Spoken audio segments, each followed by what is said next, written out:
Corona ভাইরাসে ২৪ ঘন্টায় সিলেটে আরও ৬০২ জন আক্রান্ত ব্যক্তি শনাক্ত হয়েছেন। আক্রান্তের দিক দিয়ে সিলেটে এটাই সর্বোচ্চ। এর আগে গত ৯ জুলাই একদিনে সর্বোচ্চ ৪৪২ জন করোনা আক্রান্ত ব্যক্তি শনাক্ত হয়েছিলেন। গতকাল একই সময়ে মারা গেছেন আরও ৭ জন। স্বাস্থ্য অধিদপ্তর সিলেট বিভাগীয় কার্যালয় সূত্র থেকে এ তথ্য জানা গেছে। স্বাস্থ্য অধিদপ্তর সিলেট বিভাগীয় কার্যালয় জানায়, শনিবার সকাল ৮টা থেকে আজ রোববার সকাল ৮টা অবধি সিলেট বিভাগের ৪ জেলার ১,৪৩৬ জনের নমুনা পরীক্ষায় করোনা আক্রান্ত ৬০২ জন শনাক্ত হয়েছেন। এ নিয়ে সিলেট বিভাগে করোনা আক্রান্তের সংখ্যা দাঁড়িয়েছে ২৯,৫৪৩ জনে।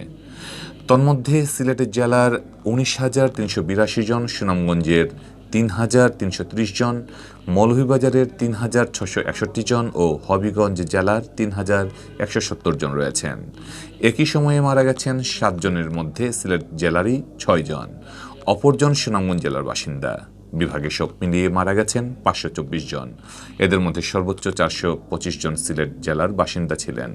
স্বাস্থ্য অধিদপ্তর সিলেট বিভাগীয় কার্যালয়ের পরিচালক ডক্টর সুলতানা রাজিয়া জানান, সর্বশেষ ২৪ ঘন্টায় সিলেট বিভাগে সুস্থ হয়েছেন ১৪০ জন। করোনা আক্রান্তদের মধ্য থেকে এখন অবধি সব মিলিয়ে সুস্থ হয়েছেন ২৪,৮৭২ জন।